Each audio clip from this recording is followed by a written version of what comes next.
My Lord, I remain on my feet just to update the court, if I may, as to our homework over lunchtime. Yes. I have asked that my clerks bring over to court, which I hope will be relatively soon, a copy of Re B and Re H, as we found. So Re H is primarily the speech of Lord Nichols concerning the need to find facts. And Re B, Baroness Hale gives a particular speech in which it discounts the idea of a sliding scale rather than the balanced probabilities. So it may be that it's worth providing the court with a copy of each of those. Yes, thank you. For this purpose. I've noted in my lunchtime reading some possible page numbers or references. I'm happy if you wish for me to deal with it at the end of today when you have a copy in front of you, rather than... Yes, do, or you can send in a little note. Great. Thank you very much. Yes, Ms. Ackman. My lords, my lady. If I may begin by setting out and be absolutely clear on what the Parole Board's position is in response to the central claim, ground one, because that bears, of course, on whether the guidance lawfully reflects the lawful approach to be taken to unproven allegations. The question before your lordships and your ladyship is how is the Parole Board, if it is entitled, to treat untried allegations made against a prisoner, but ones which are not proven to a civil standard in its risk assessment? And the simple answer, we say, is that provided that the Parole Board acts in accordance with public law principles and acts fairly at all times, if the Parole Board decides that an allegation is relevant to assessing a prisoner's risk in the context of all the rest of the information before it, then it is entitled and may even be required to take that into account, even though the allegations themselves cannot be proved to the civil standard. And the weight to be given to such allegations is a matter quintessentially for the Parole Board's expert judgment. I want to make absolutely clear at the outset, it's not the case that the Parole Board is suggesting, and nor is its guidance suggesting, that it is entitled to dispense with fairness. The Parole Board must consider, in accordance with its legislative duty, all the evidence and information before it, decide what facts can be established, determine what limitations there may be in terms of that evidence, what it cannot do, in accordance with basic public law principles. It cannot take into account irrelevant allegations. If something's not relevant, then plainly it must be disregarded. It cannot take into account a bare allegation, one which has none of the building blocks, no evidential basis whatsoever. To do so would be unreasonable, it would be unfair, it wouldn't accord with public law principles. And of course, as we've heard, it must act, and no one's suggesting otherwise, in accordance with procedural fairness. How can it be procedurally fair to take into account a fact that you cannot find proved on the civil standard? My lady, provided, and of course what fairness will require will depend on the circumstances of the case, but if the circumstances are that one has an allegation or indeed multiple allegations, the allegation itself cannot be proved to the civil standard, but one has, if the Parole Board decides it can fairly do so, that it has sufficient factual basis. It's got sufficient number of the building blocks that we've all been referring to. Well, wait a minute. The building blocks that I was talking about are not allegations, they are facts on the way to an ultimate conclusion. Yes. Now, in what sense are you using building blocks? Yes. In that sense, or in a sense that, well, there is some evidence that this building block was there, but we can't be sure that we can't find it probably was. Let me be absolutely clear. If one has an allegation with no factual basis whatsoever, no evidential basis whatsoever, one can't take it into account. That wouldn't be fair. But every allegation has a factual basis. An allegation has been made. That is a fact. That I accept too. The mere making of the allegation may also be unfair to take into account. But supposing, and it might be helpful, if you'll indulge me for a moment, to test this by way of an example, a worked example, and not one in my submission which is somehow sort of extreme or unusual. Suppose one had a prisoner who served a sentence for an index offence in relation to child sexual abuse. Suppose that. And information is brought before the parole board that prior to his index offence, he was employed at 4 different schools. He left that employment, each of those employments, after allegations were made that he'd exposed himself to children. So the parole board has the fact that he was employed at several different schools. It has the fact, not disputed, in my example, that he left those places of employment. It has the fact the allegations were made. It doesn't have sufficient information, maybe because the allegations are quite old, because they were made by children at the time who can't now be brought before the parole board and be cross-examined. It doesn't have sufficient information to say that in each and every case that allegation was proved. In that sense, it's an unproven allegation, but it's not an allegation without any factual basis. Now we're sliding about with what we mean by allegation, because in your worked example, there are facts which the parole board has found. Namely, he was employed at 4 different schools, that's fact 1. Yes. He left, allegations were made against him, fact 2. He left, fact 3, or actually fact 12, because it's happened 4 times. So there are facts. My lord, precisely, there are facts. Take a completely different example. All right, go on. Yes, if I may, no, of course, Yeah. I'm very happy to entertain the example, but I just want to finish the point, because I think it's a useful illustration of the difficulty we're presented here on the basis of the position that my learned friend urges upon you, and it's this. The suggestion that he did in fact expose himself on 4 different occasions in front of 4 different groups of children, that cannot be established on the balance of probabilities.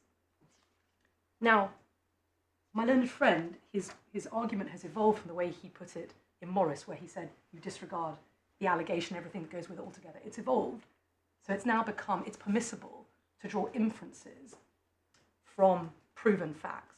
Now here, what are the proven facts? The proven facts are that you were employed at a school. The proven facts were that you left your job at the school. But the proven facts, the building blocks, as we've been calling them, if it's useful to call them that, actually they don't tell you very much.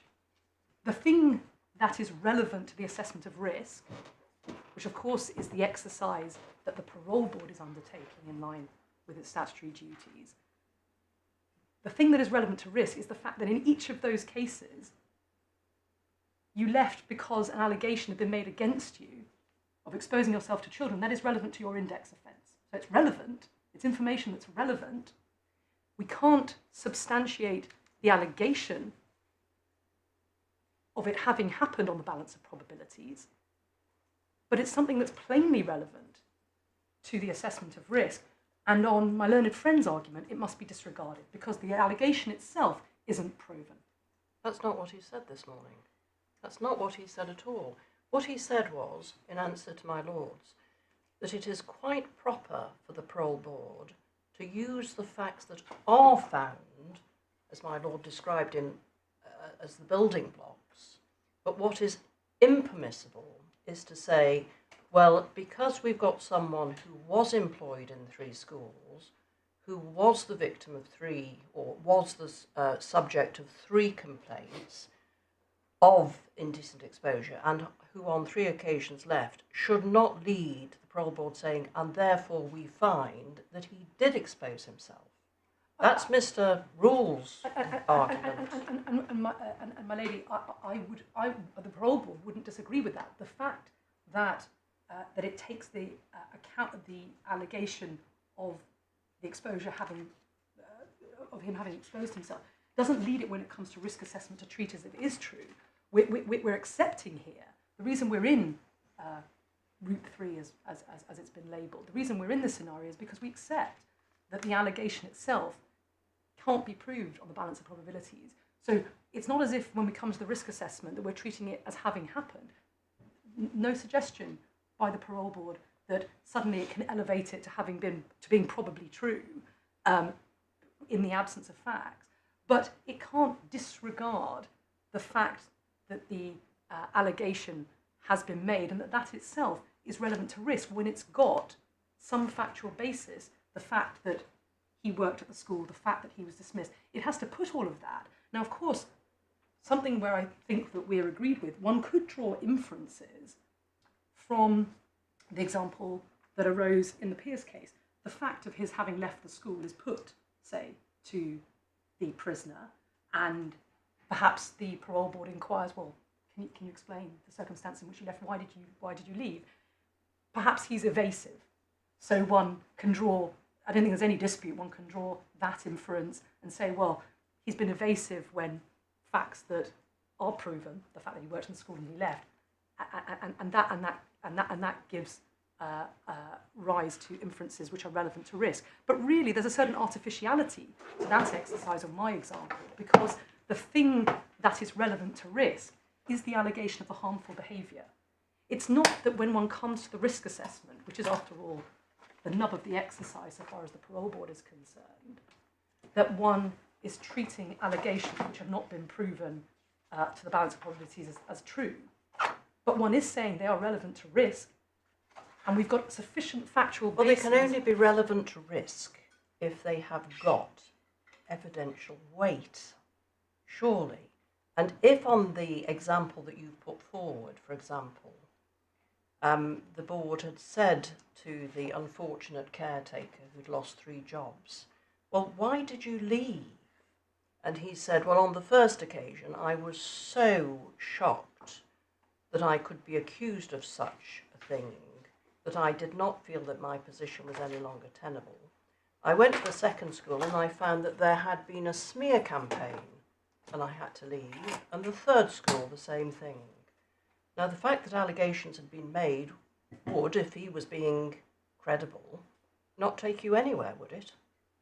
If that's all you knew, it may not take you anywhere. And it may be that in that scenario, that the parole board, acting as it must, in accordance with public law principles of fairness, can't have regard to that. But supposing, my lady, if we add to the scenario, supposing the prisoner's position coming into his parole board hearing is that my offending started on X date, the date on which I committed the index offence. And in fact, this is somewhat akin to the scenario that arose in the War Boys case. But supposing that's the date on which my offending started because I had a breakdown in my marriage or whatever, and that's when I started offending. The fact you've got multiple allegations, none of them proven to the civil standard, not the allegation itself of the exposure having happened, but he's given his explanation, and maybe that explanation is sufficient to cause the parole to say, well, actually, we don't think that is material to risk. Or the parole board might say, well, actually, you've told us your offending started on X date. We now have this information, including some factual basis, the basis of employment. Well, what is the factual basis there? Well, the factual basis... On your example, what's the factual basis beyond him being employed in a school? The factual basis is he's employed in the school, he's left each of those employments, and in each scenario, and this is my point about the danger in my submission, when what you're conducting is a risk assessment, not a civil trial or a criminal trial, of excluding the allegation of the harmful behaviour, because of course it's that's relevant to the risk. Can I pick you up on one phrase that you've used now a number of times? You talk about some factual basis. Do you distinguish between a factual basis and an evidential basis? No. Because if by factual basis you mean found facts, Yes. there may not be very much between you and Mr. Rule. If you mean an evidential basis, i.e. there is some evidence to support the allegation, then that's quite different. My lord, I'm using them coterminously. But they're not coterminous, are they? Well, there can be evidence which supports an allegation, but the decision maker says, well, I can't find that evidence is more likely than not to have happened. Yes. So there is an evidential basis, but no factual basis. Yes, but that evidential basis itself, as I understand it, is predicated on a certain number of facts that you have found. So in my scenario, the school, the fact of having left, Right. the fact that the allegations were made in each... So you are accepting that the parole board's risk assessment must be based on facts which it has found, or which are admitted, or in some common ground, or whatever it is. Is that right? My lord, it would not be fair for the parole board to dispense with fact-finding altogether. No, I follow. And I agree with my lordship's proposition that in some respects, but I want to be clear about where we go further and the extent to which we seek to propose what, in my submission, is a simpler test, because what we're concerned with here is risk assessment, and the ultimate task of the parole board being to ensure the protection of the public. But insofar as my learned friend says, you've got to take into account, you've got to seek to make finding of facts based on all the information before you, see what inferences or where that takes you. It may be that the findings of fact allow you to establish the allegation of balanced probabilities, in which case, no problem. I think what's been referred to in a number of places as the full finding of fact, and indeed I think that is what, in my submission, Route 2 of the guidance is referring to. Have you established the allegation on the balance of probabilities? It was probably true. You can take it into account. My learned friend also says, if you can make findings of fact, it may be that you can draw inferences from them which are relevant to the assessment of risk. So the putting to the prisoner, explain the circumstances in which you departed from your job. It's evasive. You don't find that plausible. That may be relevant, and you may draw an inference from that he's not being entirely upfront in terms of his risk and the history there. But there will be circumstances where the found facts, going back to my scenario, don't actually tell you very much at all. And there's a certain unreality to the exercise, because what the parole board has to do is look at what the found facts are and then exclude from its consideration when it comes to risk what the allegation was and the fact of the allegation, because that is what my learned friend is submitting. They have to put out of their mind that on 3 separate occasions, or how many occasions have I said, the bizarre 3 separate occasions, that the allegation was made that he exposed himself to children. Because it's that allegation of harmful behaviour that's relevant to his index offence and his How does that get beyond a bare allegation? The fact that there are 3 allegations, does that make it more than a bare allegation? Well, in which case, why is the parole board entitled to take a bare allegation into account? My lady, we've never submitted that one is entitled to take a bare allegation into account, but it's surely relevant. Why? In the circumstances where there is other factual evidence, there are other building blocks there. Yes, leave those factual findings to one side. Why is the fact of making an allegation against a school caretaker instrumental in leading to an assessment of risk? Well, my lady, it may be, and again, of course, it would depend on the particular scenario, but it may be that where you're assessing the risk that the prisoner hasn't confronted, the full extent of his risk, the fact that you've got 3 allegations made, no evidence that there is, and you can test this, of course, you've got to explore this all fairly, no evidence of collusion between all the alleged victims in making these allegations. Now, if you can offer an explanation that you find plausible, you may say, well, actually, there's nothing in these allegations, we disregard them. But if there's no plausible explanation for it... No, you're actually now extending your example. The example you gave was the fact of allegations and the fact of the position as school caretaker or whatever, and the fact of him leaving his job. If there is a factual basis to the allegations, that's different, surely. But the mere making of an allegation cannot take you anywhere. My lady, I would say that in the exercise with which the parole board is concerned, again, the assessment of risk, and I come back to that point, and I want to elaborate on that by reference to the authorities in due course. But if one has one bare allegation, it may be that an insufficient factual basis, which of course itself subject to public law principles. So of course, if it would be unfair to take that into account, it would be unfair as a matter of public law, not because of some hard-edged rule. But if one has several allegations of a similar nature that the parole board has determined are relevant, of course the rule of relevance is the gateway. Is it relevant to his risk? Then my lady, my lords, then we would say the parole board is not only entitled to take into account, but bound to take into account. And the reason is, and the reason that is so, is because if my learned friend is right, and the parole board is bound to exclude that,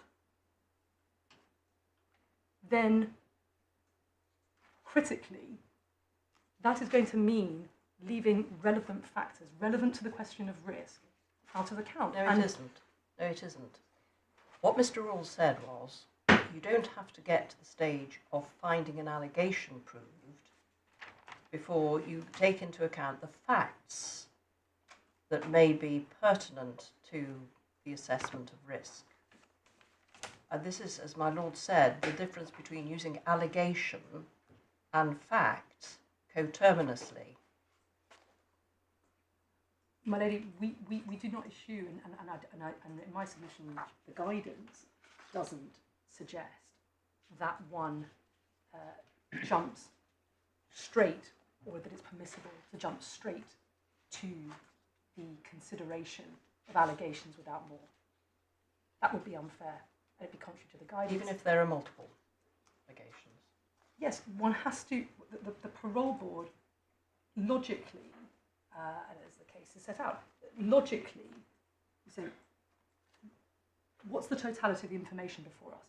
Of course, that's in the context, as I think your ladyship pointed out, right at the start, and as observed by Mrs. Justice McGowan in Morris.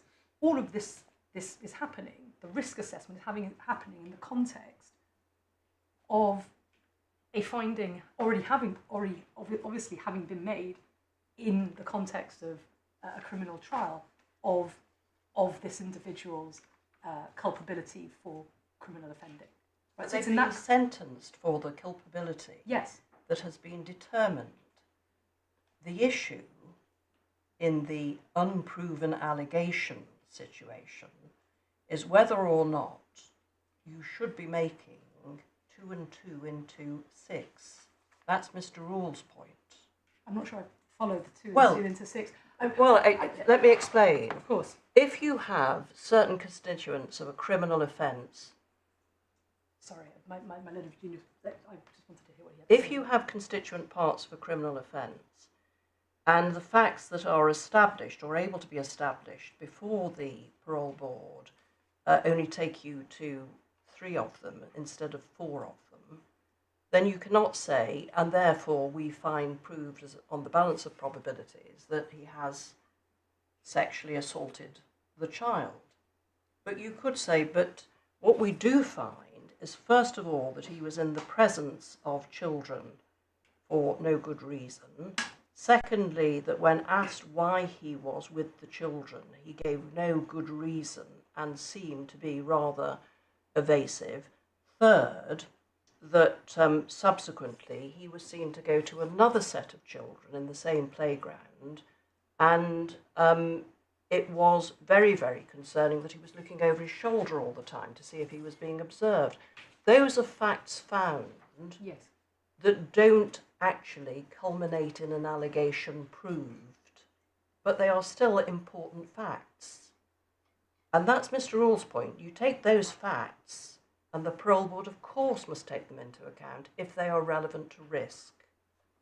But where he differs from you, it appears, is that you're saying, no, If they get to stage 3 but not to stage 4, they can say, oh, well, we're nearly there, we're 75% of the way there, so we'll say that the allegation's proved. My lady, I would say this to your characterisation of my stage 4, and I follow and don't take issue with 1, 2 and 3, and if that's the exercise the parole board conducts, then there's no issue between us. However, 2 points.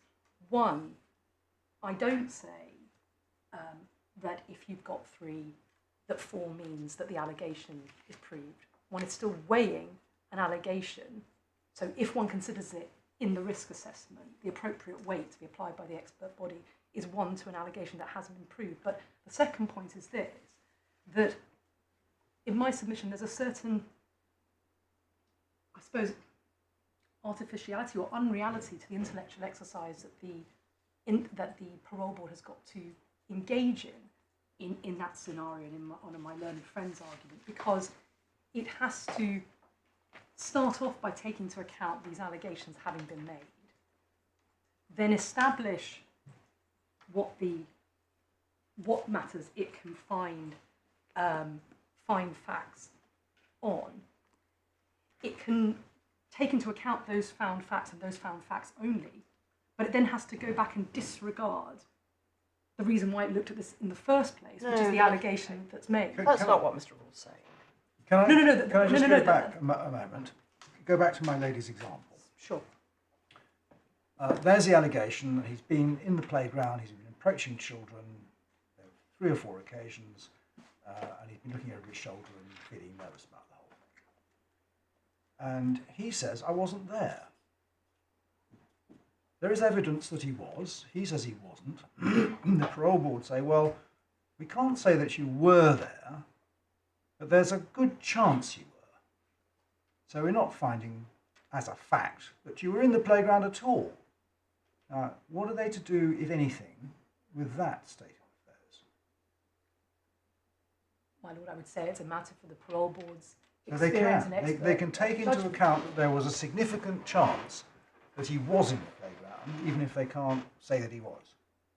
Well, if they can't even establish that he was in the playground, then it may be that without more, it's not fair to take that into account. That may be the case.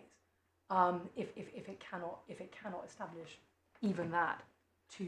So you say it's civil not standard. fair. I mean, let's assume procedural fairness, because simply saying fair in as a word doesn't actually inform us. So assume procedural fairness is met. Yes. So you either can or can't. Well, in the context of whatever other information you have, is it reasonable in the sense of Wensbury reasonableness? Is it fair to take into account that if it's proven, if that fact is proven, No, I'm postulating that it's not proven. right. The parole board don't find it proven that he was in the playground at all, but there is a chance that he was. Significant chance that he was. Well, if he wasn't in the playground, I don't think you can take that into account. You've got no factual basis. There's an allegation that he was in the playground. You're not able to establish on the information you've got it having been fairly tested that he's there. But I think my lord's example postulated, for example, that there might have been a witness that said, well, I think he was in the playground because I was 100 yards away, but it looked like him. And he's saying I wasn't there. So there's a dispute of evidence. And the parole board says, well, we can't be sure. Well, sorry, we can't be satisfied to 50 more probable than not that he was there. But there is a chance he was, because the witness could have been right. Now, admittedly, from 100 yards away, etc. And that's I think, the question that's being put. So it's not as if there's no evidence. Yes. It's just that it's evidence that doesn't get you to a 50+% finding of fact. So can the parole board say, well, there's a good chance there was a good chance he might have been there. So we will take that into account. And if so, how do they take it into account on the risk assessment? My lord, if it's relevant to the question of risk, if it's relevant, and if there is some basis for that, there is some in what you've postulated to me, there is some factual basis short of a probability. Can't establish that it's true. Some evidential basis. Some evidential basis. Forgive me, I'm using I'm using the phrase that Mrs. Justice McGowan used, which I appreciate hasn't found. I think there is a significant difference between an evidential basis and a factual Yes. basis. Then, provided it's relevant, then the weight to be attributed to it, if any, must be from the parole board. I'm asking you, you say provided it's relevant, that's actually the question I was after. I mean, perhaps I can take you back to your example of the caretaker and the 4 jobs. You've got the fact he was employed at 4 schools. You've got the fact that he left his job at each of the schools. And you've got the fact that he did so shortly after allegations were made of exposing himself to young children. The example, I think, was put on the basis that if that's all you've got, you couldn't say on the balance of probability that he had in fact exposed himself to the children. That's the basis of the example, I think, isn't it? Yes. So, but you say that the parole board could take into account the facts of employment at school, leaving shortly after allegations were made. How do they put that into the risk assessment? What's the factor? What's the inference or factor that they put into their risk assessment from those facts that you say they should be allowed to put in? I'm not asking you for the weight, because that's for them. Sure. But what's the factor? What's the risk factor that they take from those facts that you've postulated? It's that the allegation that's been made is of harmful behaviour, which is very much in line, very much in a pattern with his index offence. And it's the fact that him having said, and my example as I sort of slightly developed it, him having said that my offending started date X, actually we can't prove that there was offending because it certainly wasn't established to the criminal standard. We can't establish it to the civil standard before that. But there were these allegations, and that gives rise to matters that are relevant to risk. Well, what are the matters that are relevant to risk? It's other than, as my lady said, the fact that bare allegations had been made. You've got no more evidence. You've got no more material because it's an old file. What distinguishes the example from just a bare, unsupported allegation? My lord, as I said in my submission, it's that the allegation, the sort of content of the allegation, as it were, is of harmful behaviour, is made at a time that is all goes to your risk. It's why I say. Well, how does it go? So that's what I'm really probing out. You keep on just sort of jumping the part of the analysis that the parole board are going to have to perform. What is it about those basic facts that you've set out, and as my lady said, don't seem to amount to anything more than the making of a number of bare allegations that the parole board can then put into its risk assessment? What's the factor? My lord, I would say it's the parallels with the index offence. It's the question of the prisoner's honesty and the extent to which he has demonstrated insight into what his risk factors are. And well, no, that's the question you're trying to answer. I'm asking what factor do you derive from those basic facts that we've assumed? Of the facts that are proven. Yes, he was employed for 4 schools. He left his job at each of the schools shortly after allegations of exposure had been made. Those are the facts. Those are the proven facts. Nobody, I think, doubts that those could be taken into account. Yes. As facts in and of themselves. But as you rightly said, of themselves, they probably don't establish very much. If you want the parole board to be able to use them in a risk assessment, I'm trying to get you to explain the factor Yes. that connects those bare allegations, which you say don't amount to very much, to something that's relevant to the risk assessment. What is that intervening factor that you're not telling us? I'm sorry that I'm not addressing your Lordship's question in a way that's helpful. But I suppose that in a way, you've touched on precisely what is the Paroles Board's concern, which is that there'll be many cases where the corollary facts, the underlying facts, don't tell you very much at all, and therefore you find yourself disregarding, and I appreciate it's not a word that the Lordships and the Ladyship have found favour with, disregarding the very thing that would give a panel of experts the Parole Board concern, which is that one has a pattern of behaviour and allegations having been made, albeit it's not proven. And as I said earlier to my lady, one doesn't suddenly elevate it to the allegation having been proven because one takes it into account in the risk assessment. That would be upside down. But to exclude the fact of those allegations having been made, where we do have some findings of fact in relation to them, would be to disregard factors that are relevant to risk, and that's very much in line with. I mean, take the scenario in Morris itself, which my learned friend who appeared in that case was putting in its recorded at paragraph 44 of the judgment there. The two incidents there, that of his having visited the home of an ex-partner and the allegations made of harassment. Again, neither of the allegations were proven to the civil standard. Certain facts, yes, were established. Did he go round to her house? Yes, he accepted he'd been round to her house.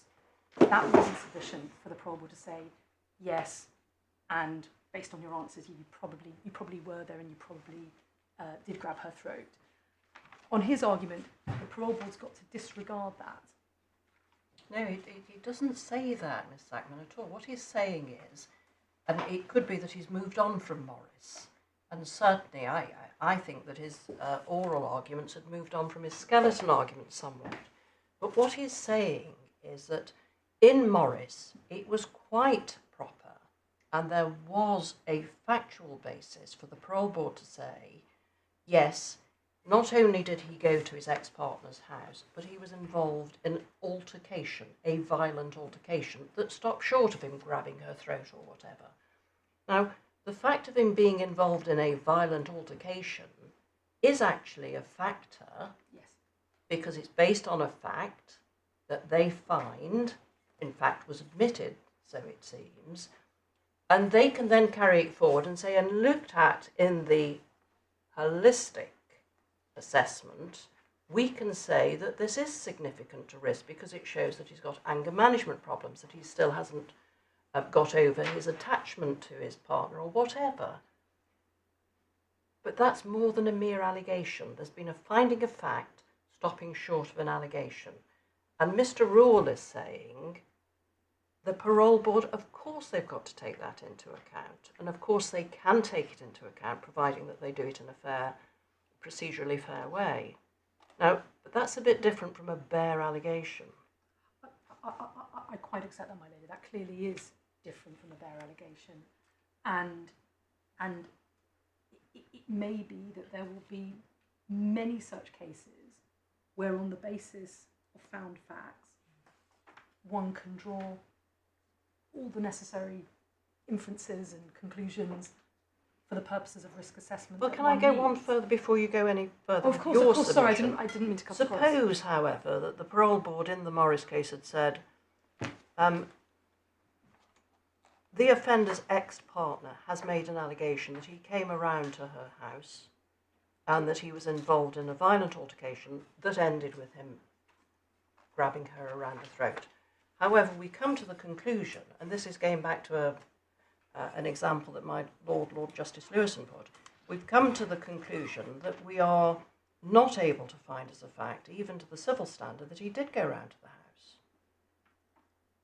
Now, on your example, you're saying that nevertheless, because he's been convicted before of harassing his ex-partner, The fact that she makes an allegation means it's a factor that the parole board should take into account in assessing future risk. My lady, it may be that on that scenario, that as a matter of public law rationality, that's an insufficient basis to take that into account, because all you've got is the allegation.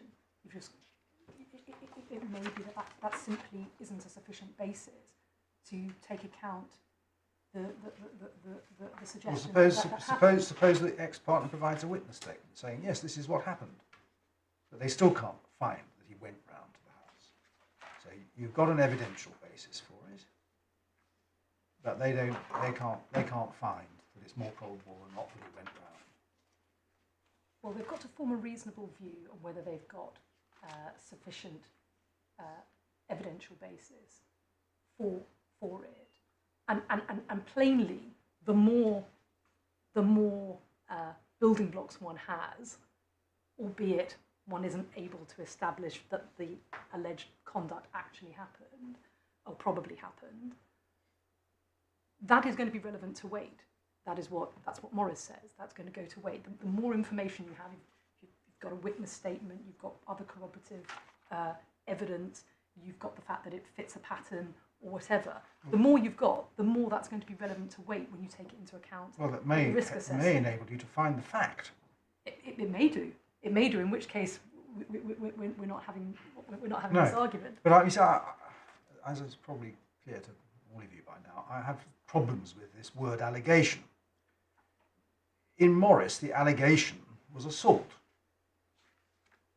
Now, you may not be able to find that allegation proved, but what you can find is he did go round to the ex-partner's house, there was an altercation, and it got violent for one reason or another.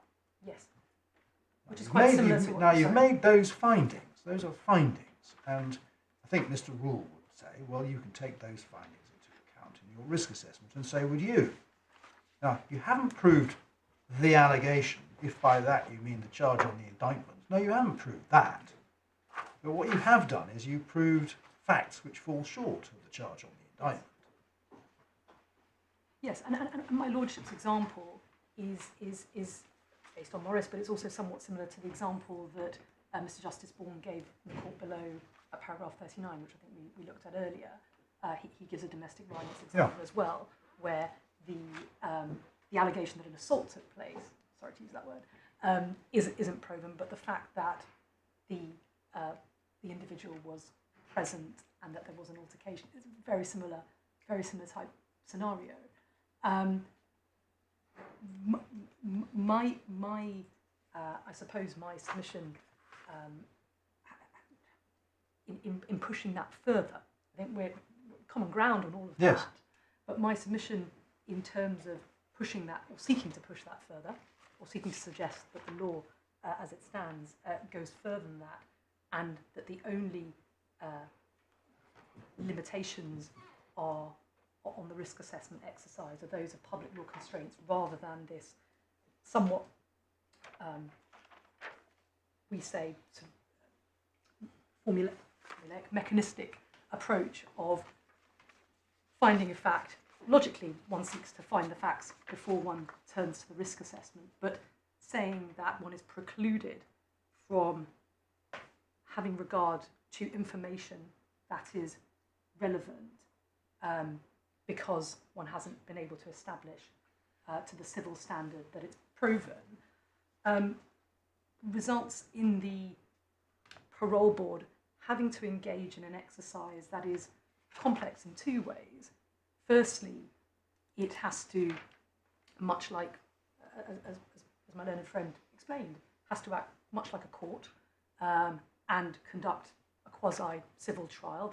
That is more onerous and complex than the exercise. Not to say that risk assessment is an easy exercise, because as the authorities acknowledge, it's complex and multifaceted and one in which the parole board is expert, but it has to conduct that sort of trial.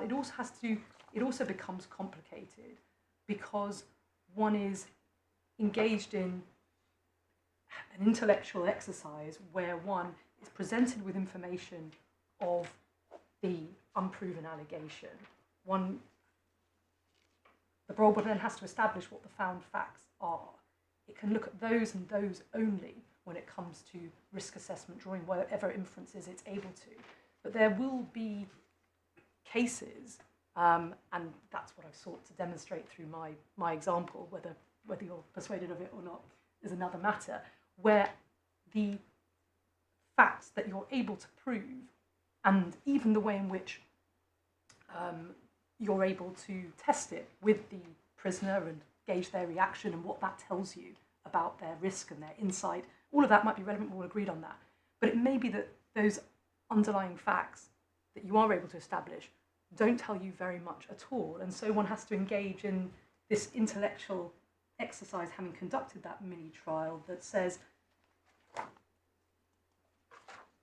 take into account the fact that he was dismissed or fired, but not that it was based on an allegation of his having exposed himself to young children. One has to denude it of that, when that allegation may be really the thing that gives cause for concern, or makes sense of what if you like, what those underlying facts are able to tell you about this person's propensity to engage in harmful, risky behaviour, which is ultimately what you're trying to establish. Well, how's this different from smoke without fire? No smoke without fire. It isn't smoke without fire, my lady, we say, because smoke without fire would assume that the parole board doesn't engage in the examination of the evidence and seek to establish findings of fact at all. No, but on the basis that you've said that the parole board say, well, we know that he was employed at the school, we know that he left or was dismissed after the allegation, but it was an allegation that we are not able to find on the facts of the case was justified. It was a bare allegation. It was a headmaster saying, well, the parent has told me that their child has made a complaint, but they're not prepared to go public on it. But we can't take the risk of you staying here anymore. So you either leave now with a reference or you don't. I mean, you're saying that the parole board can elevate the fact of an allegation into a finding that the allegation was substantiated. Not without any factual basis, my lady, but insofar as it is taking into account an allegation that's unproven, that's in the context of a risk assessment where the criminal conduct of this individual has obviously been established prior to, and in which ultimately the consideration of paramount importance is one where we're seeking to protect the public, and it may be, obviously it has to be fair, obviously there has to be a reasonably sufficient basis for taking it into account, but it may be that we are taking into account, that we find ourselves in the risk assessment, taking account this slew of allegations having been made, drawing whatever conclusions as an expert body we draw from those, because what we're ultimately concerned with is risk, well, as not an with whether expert those body, allegations you are wouldn't true. want to draw an allegation or draw from an allegation anything that could lead to a conclusion that it's effectively no smoke without fire. That's the point, isn't it? Sorry, I didn't catch the first bit of what my lady As an said. expert board, there would be no wish to use an allegation which could draw the commentary, this is no smoke without fire. So let me give you a further example. Suppose, for example, a very notorious case draws other allegations, and some of those allegations the police dismiss because it is common for notorious allegations in the press to call forward some allegations that are made without foundation. On your argument, the parole board would have to be concerned because the allegations were so serious and put them into the risk basket, even though an investigation of those allegations would show that there was no foundation. it doesn't jump straight to putting them in the risk basket. It may be that, again, in conformity with its public law duties, Tameside duty to conduct further inquiry. What further information can it gather? It may be that fairness requires the request for further reports, the summons of witnesses. If these are so serious and going to be so fundamental to the ultimate assessment of risk, it would only be fair procedurally to get more information, test that information. So all of this obviously presumes that the parole board is acting in accordance with those public law principles. It doesn't simply jump to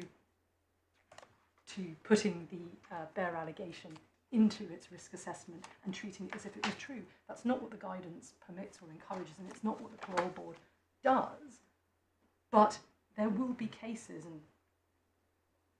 where, having examined the evidence before it and examined the totality of the information, having established certain findings of fact, having established that evidential basis that falls short of proving the allegation, there's an air of unreality or artificiality to exclude the allegation which is itself relevant, which it deems itself relevant to risk.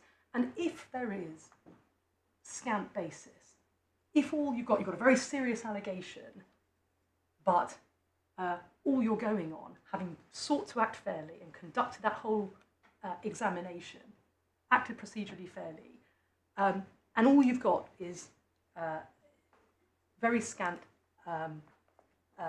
factual basis for it, then it would be unreasonable to give that much, if any, weight in the ultimate risk assessment. And again, that would be subject to public law principles of what is reasonable. It would be unreasonable to do so. But if you've got more, if it fits a pattern, if his answers or her answers to when this is put just don't stack up, are inconsistent, you can take all of that into account.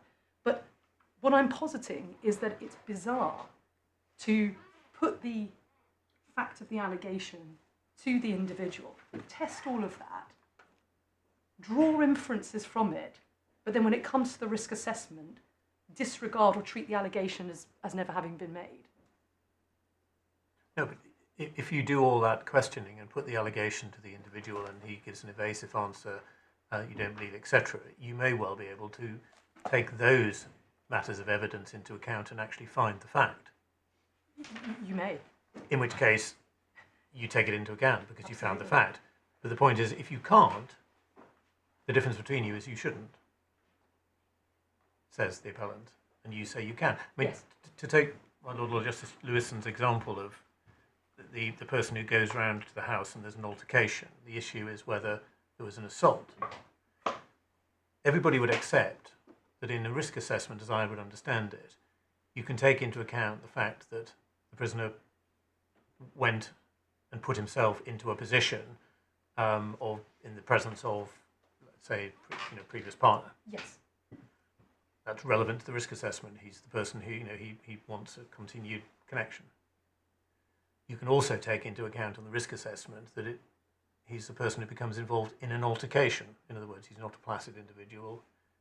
He becomes agitated because there's an altercation. Nothing between you on that. It's said by Mr. Rule, what you can't go on to do is to say, but we can't say on the balance of probability that he did strike her, but there's a fair chance he may have done. So we put that into our risk assessment. You say, what? That the parole board can say, although it's not proven that to the balance of probability that he did indeed strike her, because there's a fair chance he did, we can put that into our risk assessment. Is that what's the difference is between you on those two? And if it isn't that, what is it that you say can be put into the risk assessment? I think my lord has characterised the difference of as the appellant's position has evolved. That precisely that is the difference. And we say you can take that into account because ultimately, what you are tasked, as the parole board are tasked with doing, is carrying out that global risk assessment, taking into account the widest possible information, and we regard that allegation which sits within and on top of, if you like, findings of fact. It's not completely denuded of those. There's no absence of factual foundation, but the allegation itself isn't proven. But you can take that into account because it's relevant. If it's not relevant, you can disregard it. There's no. Sorry, you used the word factual again there. Sorry. The evidence is he said, I didn't strike her. She says, yes, you did. There's evidence. You can't say, there's evidence both ways. But the parole board can't say, because each perhaps has a reason to not tell the truth, and there's no other independent evidence or witness, the parole board can't say, yes, on the balance of probability, he did strike her. Yet you say, they can nevertheless say, oh, we are concerned that he might have struck her. And that's what we're going to put into our risk assessment. Yes, and we're concerned precisely that, and we're concerned that in each of the 4 schools from which he left his job. No. Let's not mix. Sorry, let's not mix. Let's stick with the domestic altercation, because otherwise I get far too confused. Yes. Okay.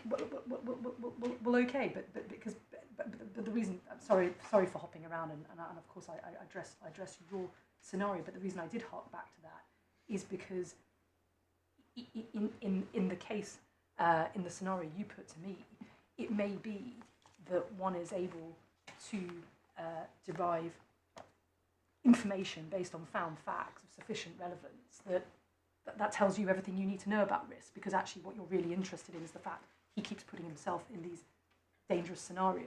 You can infer from the fact that he goes round to his ex-partner's house and gets involved in an altercation that he might put himself in that position in the future. Yes. And he might, in the future, strike her. But what you can't do, is what my lord is putting to you, is say, I take into account the fact that he did, or there was a chance that he struck her in the past. Well, you can draw on the facts that you find in order to assess risk for the future. Yes, but let me just understand the way your lord, make sure that I've understood fully the way your lordship's putting it to me. That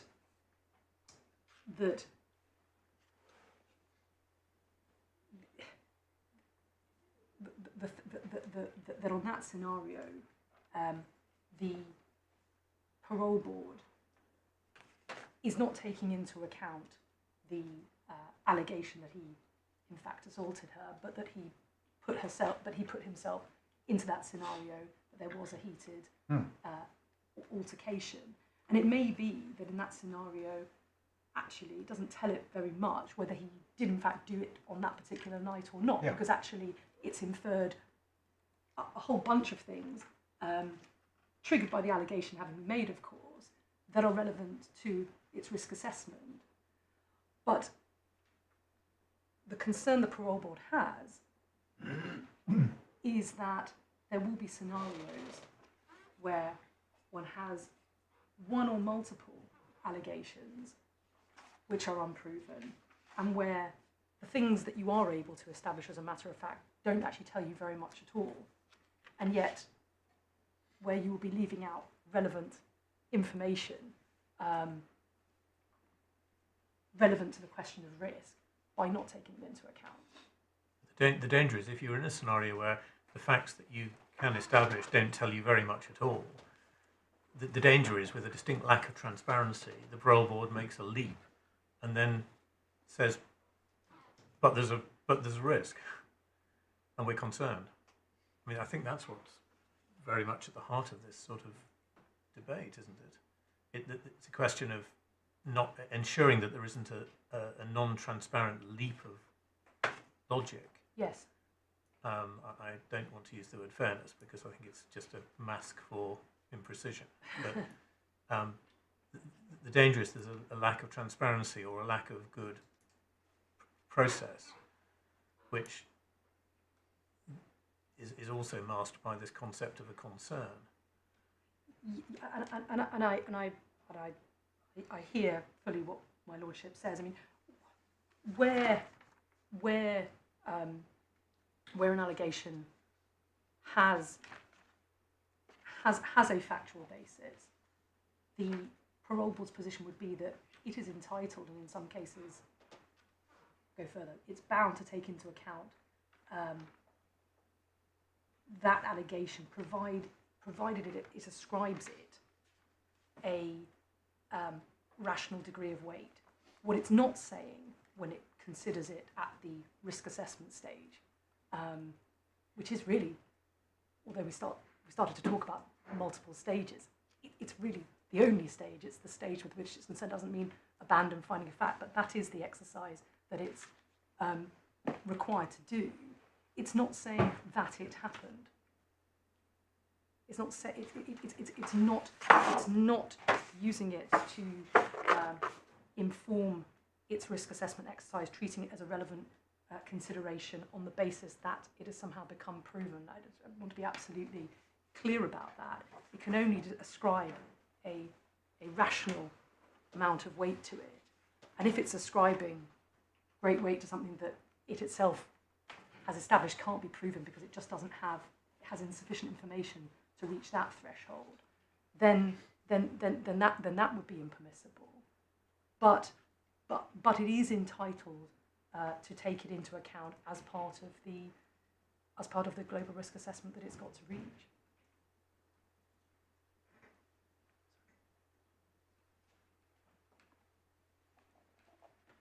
I hope I haven't bored their lordships and their ladyship into submission with exhausting this exploration of the scenarios, but it may assist where I had wanted or intended to sort of begin the sort of discussion we've had. It is, I suppose, to remind the court of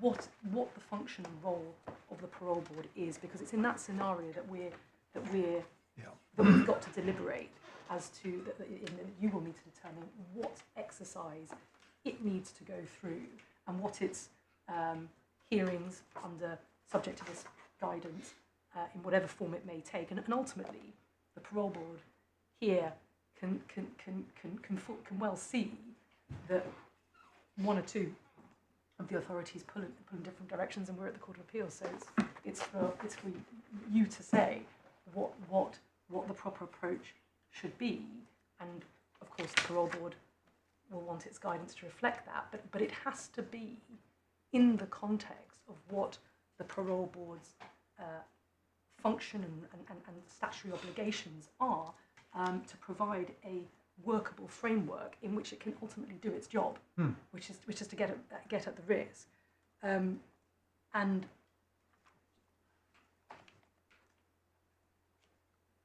so I just want to, if I may, spend just a few minutes, outlining those propositions, and then look also at the case of Sim, which we touched on earlier, to look at how it grappled with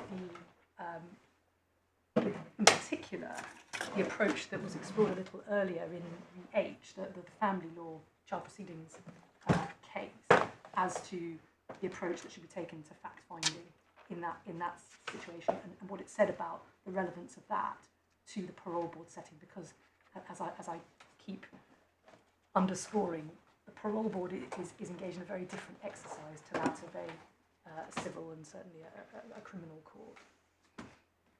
It's not that different from a family court, because a family court has to decide in determining whether or not the state should intervene in family life, to determine what the risks to the child or children are, depending upon the facts it has found. So has there been harm caused to the child, or the likelihood of harm caused to the child by reason of parenting not being that which it should be, or the child being out of control? And once it's made that determination, it then goes on to say, and on the basis of those facts, what does the welfare of the child require, which then requires an assessment of risk to the child remaining in the family. So it's not that different, is it? Well, my lady, I think it may be a convenient moment to look at what the court said in the Sim case in respect of its response that there was an analogy to be drawn with family law proceedings. And what I would say by way of introduction is, of course, it would be my submission that the parole board is not a court in the same sense, and that there are lots of scenarios. Freezing orders was mentioned earlier, where what the body or individual is trying to do is assess risk. In fact, the scenario I posited earlier in relation to the child sex offender and had been employed as a caretaker in various schools parallels there with the Huntley case, which led to the whole notion of criminal background checks and what sort of information could be added to criminal records. And there, where you're assessing risk, the totality of the information that one takes into account doesn't need to all be predicated on proven allegations. Where there is reasonable suspicion and all of that sort of information is included, because that's the sort of thing that the risk assessor wants to know. It needs to know what is the totality of the sources of risk, and by drawing the analogy with a family law courts and civil courts and the approach taken there, one of course I accept my lady's point that the family courts there are assessing risk of a kind, although it's a different nature from that here, relating to the protecting the particular child rather than the protection of the public at large. But it is different, and I think it is instructive. If we turn to the case of Sim, Tab 9. Tab 9, thank you. I'm very grateful, Lord. And in the Sim case, which we were taken to briefly earlier, where we've got in the bundle the decision of the High Court and then the Court of Appeal. And the Court of Appeal upheld the approach taken by the High Court. The court was looking at the issue, which isn't disputed here, about whether it's permissible to rely on hearsay evidence in the context of parole board hearings, and it was accepted that it was. And if their lordships and my ladyship, if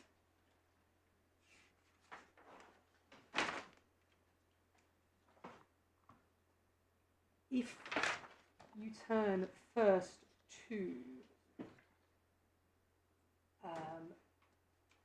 paragraph 58, which starts on 1313.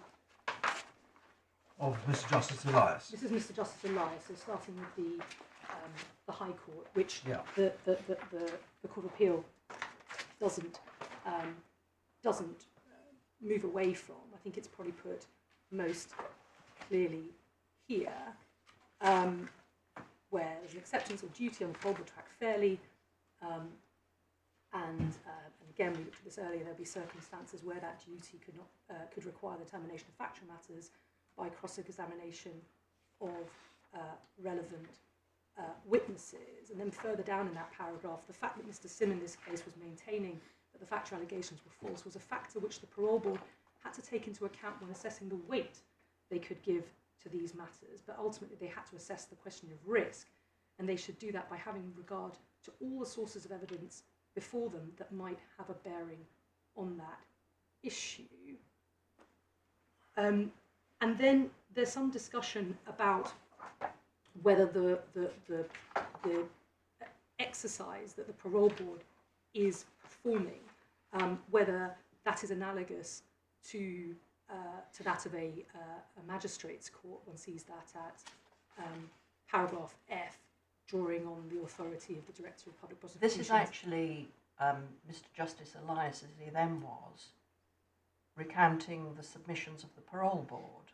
Yes, but I'm just coming so one can see the what he says about Re H in particular. But one can see how how it's dealt with, because what he then does say at 59 is that he accepts those submissions. So if one looks at the first sentence of 59, in my judgment, this summarises the approach which should generally suffice in relation to the parole board's functions. What's that approach? Well, it's the approach set out in the preceding paragraphs, and I would taken from the Avon Magistrates Court judgment, and I would draw your lordship's and my ladyship's attention to what is said at page 1314 between letters A and B. None of the cases which have been cited to us suggest that the provisions of Article 5 include a requirement that underlying facts relevant to detention have to be proved to the criminal standard of proof. And then further down in that quote, at 41, it says this: what undoubtedly is necessary is that the justice, when forming his opinion, takes proper account of the quality of material upon which he has to adjudicate. This material is likely to range from mere assertion at the one end of the spectrum, which is what your ladyship has been putting to me, which is unlikely to have any probative effect, to documentary proof at the other end of the spectrum. And the procedural task, which he goes on to say is similar to the approach of the parole board, is to ensure that the defendant has a full and fair opportunity to comment on and answer that material. If that material includes evidence of a witness who gives oral testimony, clearly the defendant must be given the opportunity to cross-examine. Likewise, if he wishes to give this all the procedural fairness aspect, he should be entitled to. The ultimate obligation of the justice is to evaluate that material in light of the serious potential consequences to the defendant, having regard to the matters to which I have referred, and the particular nature of the material, that is to say, taking into account if hearsay is relied upon by either side.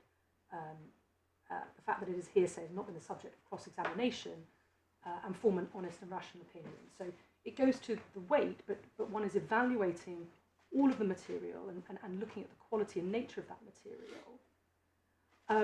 59, he says that it summarises the approach which should generally suffice in relation to the parole board. There may be cases where fairness is not met simply by the parole board giving such weight to contested evidence as see fit, whilst bearing in mind it hasn't been tested. And then it talks about what fairness may require. And then the observation that I think everyone accepts from West, that what constitutes such fair disposal will vary from case to case. And then at 60, it follows that I reject Mr. Fitzgerald's submission that disputed facts must always be resolved by hearing primary evidence. In my opinion, the decision in Re H, from the family law setting, is remote from this jurisdiction, and in any event turns significantly on the interplay of the statutory provisions in issue. He says the position of the parole board is closer to that of the magistrates hearing bail applications, which is what that previous quote we looked at discussed. But even then not wholly analogous. It is, in my view, important to bear in mind that the board is considering a question of judgment which raises many considerations. I accept that in many cases they will not be assessing the risk of reoffending directly, that having been determined by the sentencing judge, but they will be exercising a judgment as to whether the conduct of the prisoner is such that those risks cannot be controlled within the community. This is not simply a factual issue. So in response to my lady's point, you've got Mr. Justice Elias there giving his view that the Re H approach, which is that stage approach, that you find the facts and you can only take into account risk based on those found facts, and he's suggesting there that that's remote from the jurisdiction. It's remote from the exercise that the parole board is conducting, which is more closely aligned or analogous to the magistrates hearing bail applications. And when one reads through into the Court of Appeal's decision, which upheld the High Court's decision, there's no suggestion that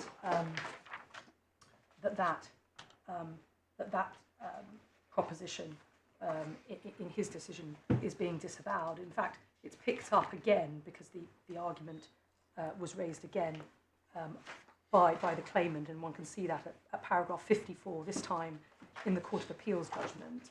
So 1338, paragraph 54. Mr. Fitzgerald accepts that the parole board is engaged in the assessment of risks, but he submits that the process requires an accurate analysis of the underlying facts before any value judgment can be made. And for that, he relies on the House of Lords in Re-H and the approach that was suggested there. And then over the page. Well, hang on, you're skipping things, because 54, this is Mr. Fitzgerald again before the Court of Appeal saying, I do want to rely upon in Re-H minus sexual abuse, and in fact saying you've got to find sexual abuse has occurred rather than the building blocks as my lord has been talking about. And then he goes on in paragraph 55 to talk about procedural fairness.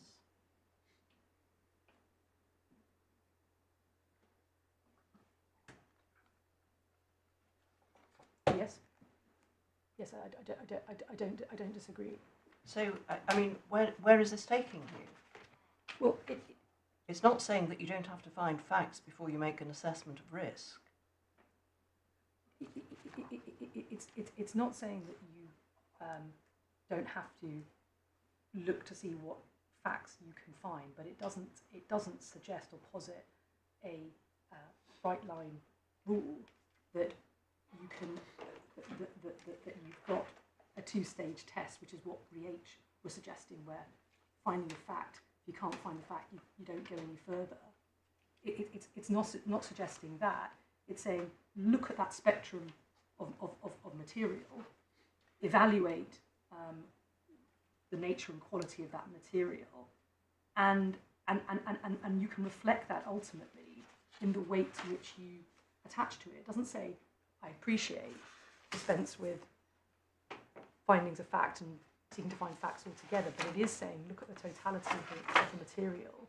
What is it? Because what Elias J said at the bottom of paragraph 6 is this is not simply a factual issue.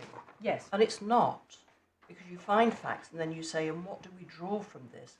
My Lord Justice Snowden's point, the factors that feed into a risk assessment. Yes. That's evaluation, not factual. It's an evaluation of the facts that you find. Accept that. So that's why it's not just a simple factual issue. I agree, my lady. I think where we're disagreeing is what relevance and weight, the context in which some of those findings of fact would have been made, which is the allegation which may really be the thing that makes it relevant, that it's an allegation of precisely the sort of harmful behaviour that has been said to be addressed by treatment or whatever. It's that, and it's taking that away and taking that out, stripping that out of the risk assessment, because that can't be proven, and in certain situations, leaving the board without the ability, as part of its evaluation exercise, to be able to take into account information which it considers as relevant to risk. That's the concern. I'm sure that's to be derived from SIM. Well, the point that I was taking to SIM, and I will come eventually to where I plan to start. But the point in SIM is that Mr. Justice Elias, as he then was, and then the Court of Appeal, are not erecting a Re-H approach. They expressly says that he could have said, yes, this is exactly like in Re-H, or this is very similar to Re-H, where factual we've got a bright line rule and a stage test where we're doing factual finding, and it's only if we can establish. So can we just go back to ReSim for a moment? Yes, of course. The board's decision, the relevant part of the board's decision, is in paragraph 7 of Lord Justice Keene's judgment on page 1323. and the board say you continue to deny the present offences, etc., etc. Panel look for other signs of progress. There was not any evidence of any positive change of attitude towards your offences. There was a considerable body of evidence which the panel accepted that in an escalating pattern of seriousness during your time in the hostel, you frequently returned to the hostel under the influence of alcohol in breach of condition, were aggressive before other inmates, showed no respect, and so on and so on. So there the panel is making a finding of fact. The panel accepted that evidence. The complaint was, this is hearsay. The panel should not have been making findings of fact on the basis of hearsay. That was the point in the case about hearsay. This court disagreed. This court said, no, you can admit hearsay. It's never said, but you can carry on as if you hadn't made a finding of fact. The issue in Sim was, is it permissible for the parole board to make a finding of fact based on hearsay evidence? To which she answered, yes, it is. That's not to say that the parole board can adopt precisely the same attitude where it has not made a finding of fact based on hearsay or anything else. My lord, I agree that that's what was being considered in Sim, in the same way that in the Brooks case, which we looked at again, there was a finding of fact that the rape had probably occurred. That's what Lord Justice Keane says at paragraph 79. He says, in dispute that he'd been aggressive, and that he was drunk. And they were not the key factors. But the point is that the parole board did make findings of fact. Yes, it did, and it did in Brooks as well.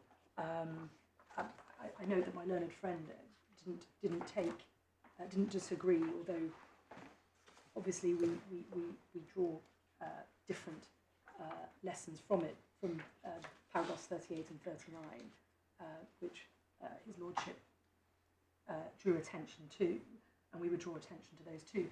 The only cases, and of course this court isn't bound by them, but the only cases that deal directly with the scenario which we have here, where there is some information, and of course the parole board has to look at all the information, not just the evidence but the information, are Morris, Pearce, and there is Delaney as well. Mm-hmm.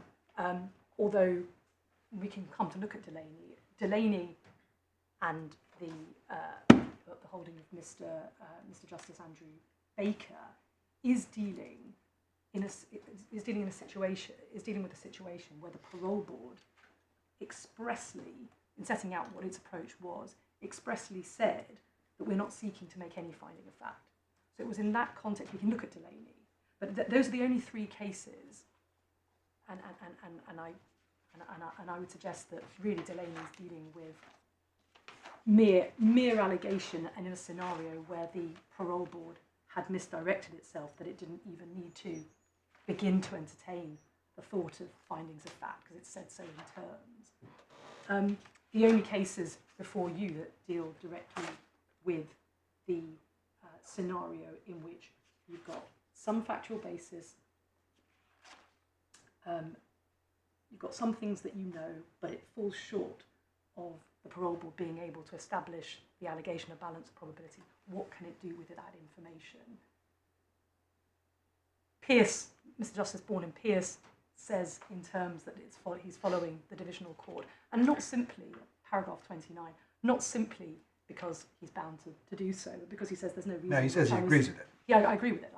There's actually no basis on which I would depart. Since that decision is under appeal to this court, that doesn't get you. No, I appreciate that, but we've got, and in that sense, as I said, the parole board plainly welcomes any clarification on this point, because it isn't dealt with directly by the case, and I wasn't seeking to suggest that in that respect that the parole board in Sim wasn't finding on the balance of probabilities that it could find.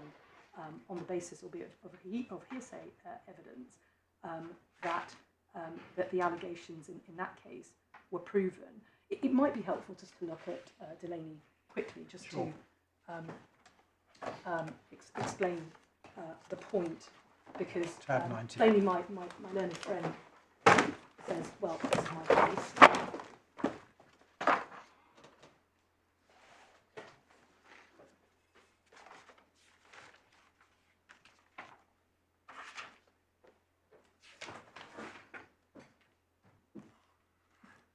And in Delaney this was a case where, in the context of the prisoner in question being released on licence, he was recalled to custody, as is recorded at paragraph 3, following arrest, following suspicion of a series of incidents of domestic violence against a woman with whom he'd struck up a relationship following release. And the key passages of the decision letter are set out at paragraph 6 of the judgment. And if your lordships look at indented paragraph 15,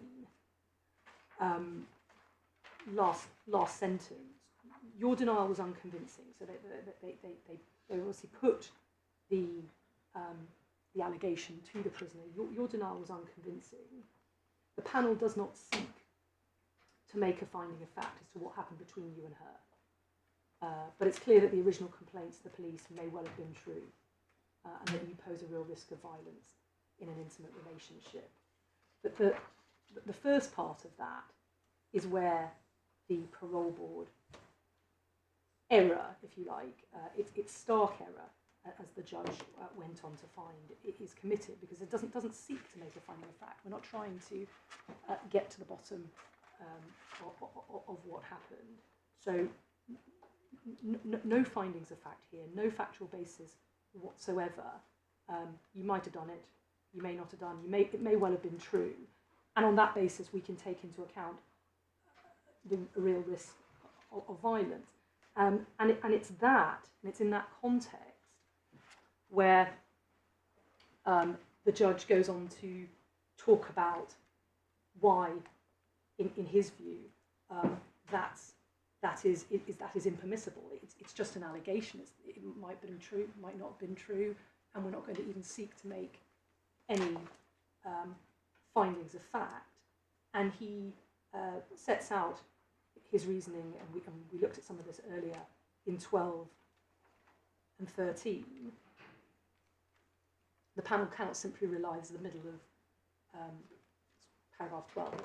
First sentence might be important. Mr. Gardner accepts, not least in the light of the passages in the judgments of the court to which I've just been referred, that the parole board is not seeking, nor in every case, to consider making or actually making any findings of fact that acts of further violence have been committed in order to justify a finding that the life in question does present some identifiable, specific and present risk of violence. And then he goes on to say, in a case such as the present, the panel's got to either disregard the allegation as being, so far as it can see, no more than an allegation. That's because it wasn't making any findings of fact at all. All it had was the allegation. Because they weren't even attempting. They said, look, we don't even seek to make any findings of fact. So it's got a mere allegation. Or undertake an investigation to consider what evidence may be presented to it of conduct of the offender, enabling to make at least some findings of fact as to what did happen, by reference to which, as a factual basis for any conclusions, it may then consider the question of risk. And so it's in that context that he refers to the starkness of the decision letter. And he also refers in paragraph 13 to the way in which the proceedings before him developed, because in that scenario it was impossible, he found, to say whether there was evidence before the panel that it was entitled to treat as admissible, that there was evidence that it was entitled to treat as admissible sufficient to enable it to make the findings about his behaviour that might have justified the conclusions as to risk.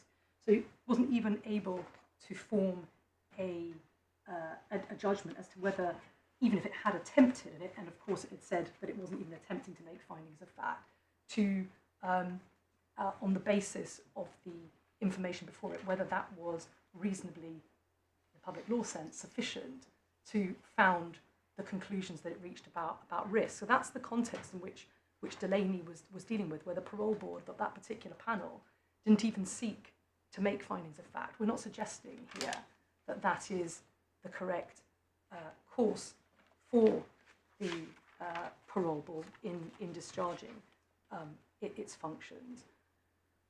But we do say, as I come back to where we started, that provided the parole board can make some findings of fact, there's some factual basis, unlike in Delaney, unlike was the case there, and provided it complies with other public law constraints and acts fairly, then it can take into account all information that's relevant to risk, and that's because of these four short propositions, which is perhaps where I ought to have started, and I intended to start, but where we got into discussions about hypotheticals. And they're these, and for your notes, my lords, my lady, they're conveniently summarised in Morris itself, which you have at tab 20, paragraphs 22 and 38. This context, before I rattle through it, is important in terms of understanding the intended audience for the guidance, which we'll come to. The intended audience, you say? Yes, the intended audience for the guidance, because this is guidance that is intended to be used by parole board members who are the expert body, and because it establishes the nature of the decision-making exercise in which they are engaged in determining whether to release a prisoner under Section 28(6) of the Crime Sentences Act, the 1997 Act, whereby they need to be satisfied, of course, for the protection of the public, that the prisoner should be confined. And that context is as I keep saying, very, very important in terms of the exercise that the parole board has to engage with when faced with all of the information that it's presented with. And the four propositions set out in Morris at 22 and 38 are these. Sorry, can we just, are you sure you got that reference right? I'll check.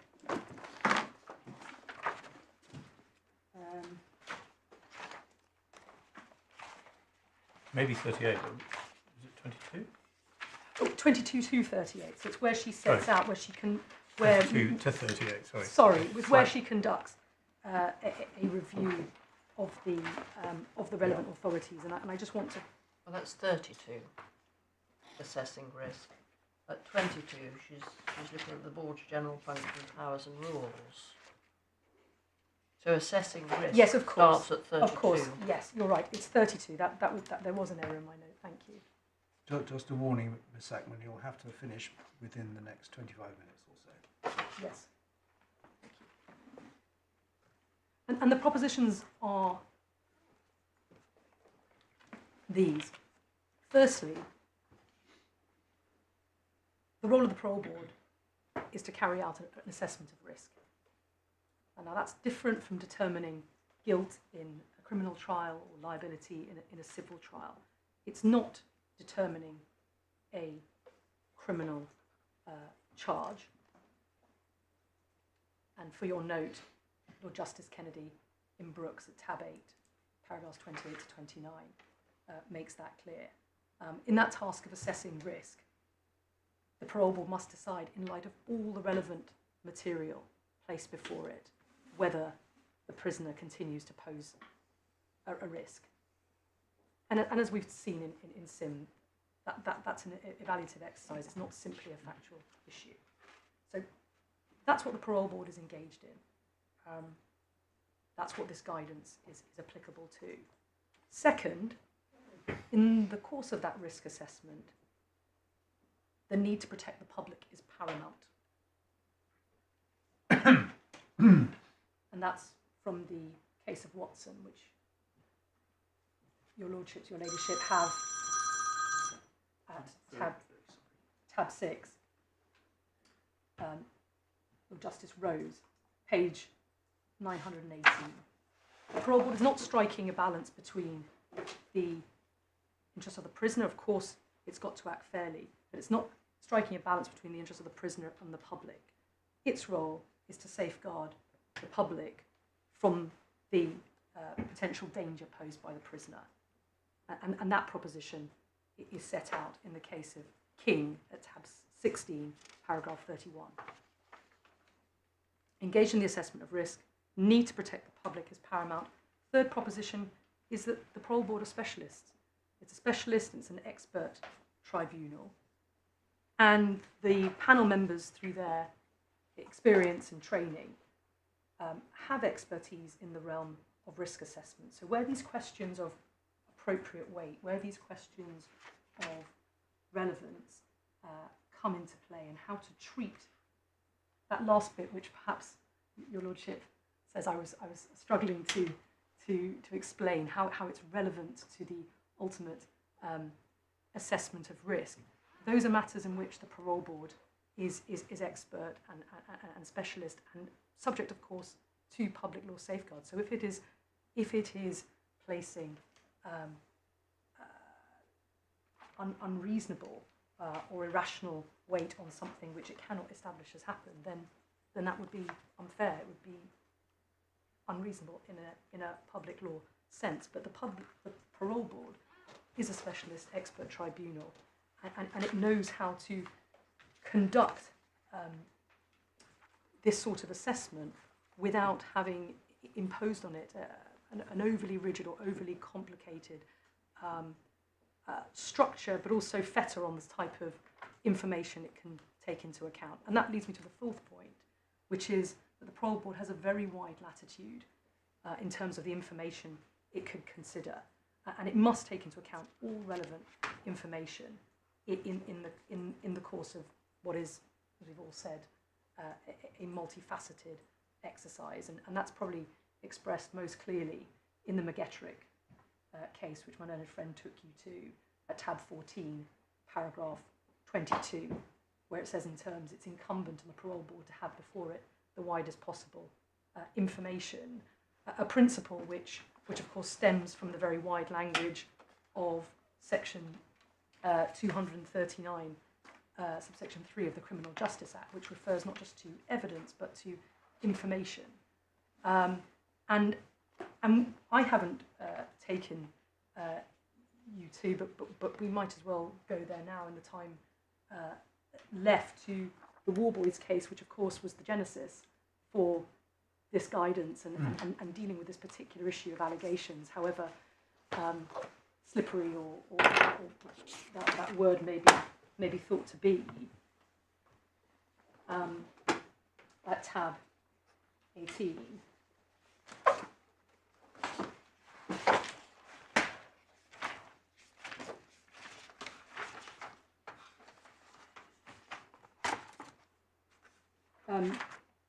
Perhaps a point which reflects what we're all agreed on in the submission section, but 81, where it's talking about further information the panel could and should have obtained. The point was made that, subject to overriding considerations of fairness, the panel could have admitted this evidence as hearsay, not necessarily for the purpose of proving that Mr. Radford had Sorry, committed. what are you reading from? I'm reading it, just paragraph 81. The further information. Yeah. Yeah. Yes. Not necessarily for the purpose of proving that Mr. Radford had committed other offences, but as a means of testing the account he was advancing and the evidential premises of the psychologist's report. That's the sort of point that we did explore together, and where I think there is common ground, that would be a permissible. I don't think there's any argument that would be a permissible use, if you like, of the allegation, which might then factor into the risk assessment. But fast forwarding to... Again, you are referring to Miss Kaufman's submission. Yes, yes. I acknowledge that, my lady, perhaps too softly, but I did acknowledge that we were doing that. But I just wanted to use that as an example of something that we're it's an illustration of what we're talking about. But Well, aren't we more interested in what the court found? Yes, whether we or are. not they accepted those submissions or not? Yes, we are. And to that extent, paragraph 150.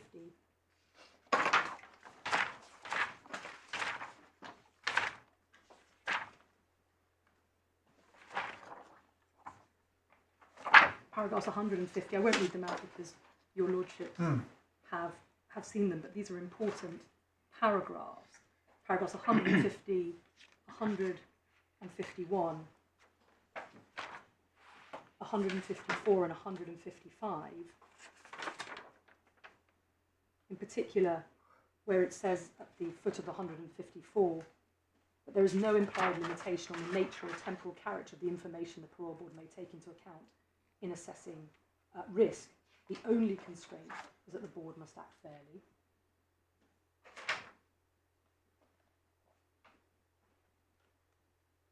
And we do underscore that. And then paragraph 155, where the court draws the strands together, that it's not the role of the parole board to determine whether the prisoner has committed other offences.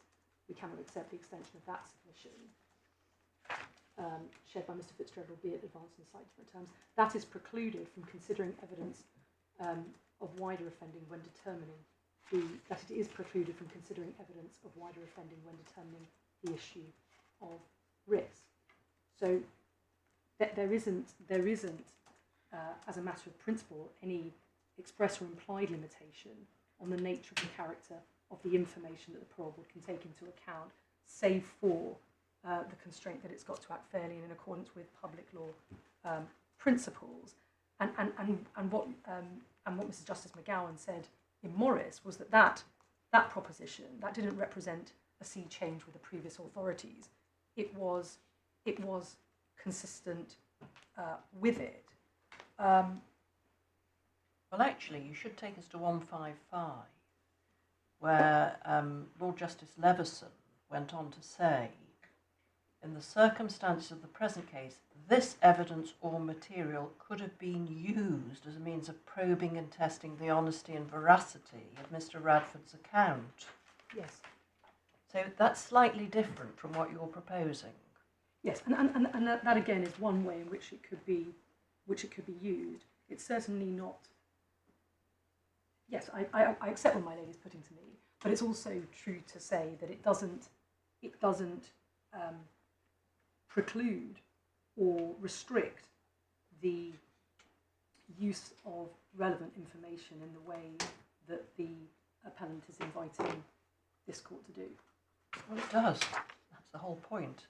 So what Lord Justice Lewison is saying in 155 is that the circumstances, the evidence or material could have been used as a means of probing or testing the honesty or veracity of Mr. Radford's account, not to be taken, as it were, as of itself indicative of the risk. So it's the use to which that material is put. Yes, my lady, and he's there saying that that's how it might be used in the circumstances of that case.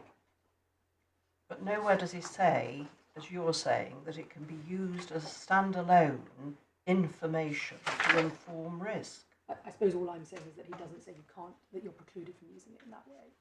He's saying that in the circumstance of this case, one can use it like that. So you accept that DSD does not say that it's standalone evidence of risk? It doesn't say so in terms, no, but it does say in the previous paragraph that there's no implied limitation on the nature or temporal character of the information that the parole board can take into account. Yes, in determining facts, presumably, if one reads it logically. Well, it says the only constraint is that the board must act fairly. Yes, and we go back to the very first question I asked you. How can the board act fairly if it proceeds upon facts that are not found? Because it is not taking into account and placing weight on the allegation as if it had been established in fact. I see.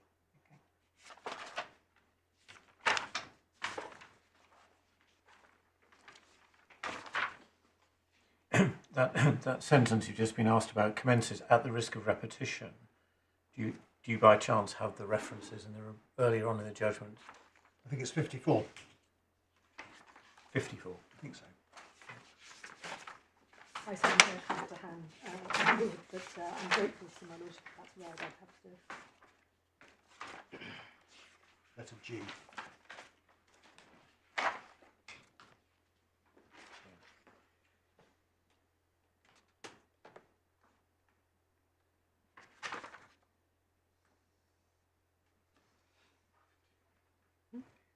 Yeah.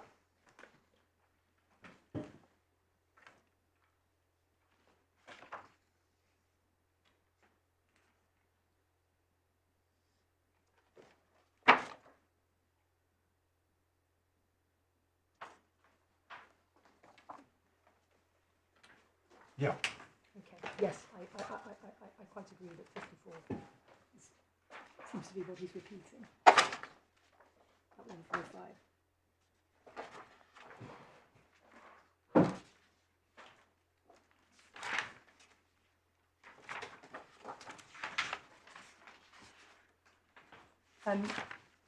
My lords, I'm conscious of the time.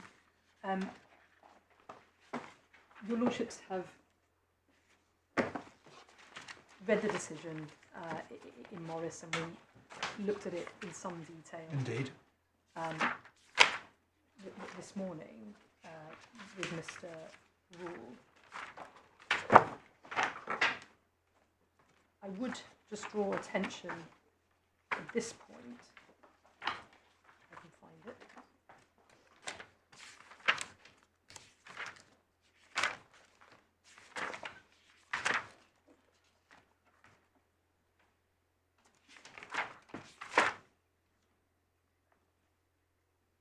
That, as we've seen, when Justice McGowan gets to her analysis following outlining the various authorities that she's reviewed, she explains at 49 her rejection of the proposition that as regards the exceptionality of the War Boys case. She explains at 51 that DSD didn't mark a sea change or exception in the way in which the board had previously conducted its hearings. She makes this important point, we say, at the top of 52, which I've been seeking to articulate, that this well-established approach derives from the paramount importance of protecting innocent members of the public from the risk of serious harm. And this is an imperative because the board is concerned with prisoners who have already been convicted, and she explains why the parole board's position is different to that of a criminal court. And then, of course, critical paragraphs in 53 and 55, 56 and 57. She finds at 63, and we're going to come to the guidance, why she doesn't accept that the guidance encourages the board to adopt a no smoke without fire approach. I did want to draw the court's attention to the comment made by Lord Justice Irwin at 66, in which he agrees with the reasons given by Mrs. Justice McGowan. And when again he focuses on, I suppose, the sort of workability in practice of where, in my submission, the appellant's arguments take the board and leave them. And he says this, taken to the logical extreme, that argument would mean that the parole board could only proceed where a criminal verdict or civil judgment was available in respect of a relevant matter, or I suppose a quasi-trial of fact which established something equivalent to that, or where the board itself, as he says, itself was equipped and prepared to try out all other allegations. And he says that's not the law and would be wrong in principle and unworkable in practice. He concludes that the board is an expert body charged with acting fairly. It will reject mere allegations which are unsupported by any material or evidence, but beyond that, they'll be careful to consider matters said to be relevant to risk fairly, and above all in the context and the light of the facts which have been established in the individual case. And I think that's an important comment, and it's the workability point, that as well as the critical danger of risks relevant, the risk of relevant information being excluded from the risk assessment, contrary to the legislative test, there is this danger of overcomplicating and confusing the role that the parole board plays as a... Isn't that to confuse, with respect to Justice Owen, isn't that to confuse the process with the question of whether a fact can be found on the balance of probability, on the information available and within the confines of the parole board's procedure? I mean, why is it taking it to a logical extreme that the parole board has to act, in effect, as a court? I mean, it doesn't. I mean, it's a parole board acting in accordance with its procedure. The question is whether it can find a fact proven on the balance of probability within the scope of its own procedure. I don't think it's suggesting that it takes it outside its procedure, but I think what he's alive to and what he's keen to guard against is that parole board proceedings, which are in the nature of a risk assessment, where you're trying to evaluate and take into account everything you can, establish those facts which you can, but ultimately take into account all this different type of information in the context of the index offence and expert reports and all the rest of it, that it doesn't turn into a civil trial of every single allegation, because that, he says, would be unworkable. Well, of course it would, but I'm just questioning whether it is what is... I don't think it is what is suggested, is it? It's just that if the parole board acting within its own parameters can't make a finding of fact, then it shouldn't take that matter into, or that allegation which couldn't be proven on the balance of probability into account. I mean, I just don't really quite understand that anybody's saying that the consequence of what's being put against you is that there has to be a full-scale trial of every allegation. Well, my lord... I mean, yes, no one wants to see procedures more complicated than they need to be, but that's Quite. to confuse the substance with what the procedure is to make the finding of fact, isn't it? Yes, but I suppose there is a danger, as I suppose I've already said, or we say, that by imposing, and this court effectively imposing a limit, a novel limit on what the board can take into account and how it needs to go through the stage test that my learned friend is inviting, is suggesting is the only appropriate and lawful way, that will, I suppose, formalise and... Well, you're saying if we accept Mr. Rule's argument, the parole board's job will be much more difficult. It would be more exactly. It won't just be more exactly. It won't just be leaving out information that it regards as relevant, but it will actually become more difficult. And that's the point that I think that Lord Justice Irwin was flagging at 66. I'm conscious that I need to turn to briefly to the submissions on the guidance itself, which, after all, that's the question, whether the guidance is lawful in light of whatever the law may be. We say out in our skeleton argument that the test for policy challenges, which has been, or guidance challenges, which has been recently looked at by the Supreme Court in A and BF Eritrea, A is found at tab 21, is simply this, that in a nutshell, drawing on the formulation in Gillick, that a guidance document will only be unlawful if it permits, in the sense of positively approve or encourages unlawful conduct on the part of those intended to use it. So my learned friend needs to establish or satisfy you that the guidance misstates the law and positively encourages or directs members of the parole board to act unlawfully.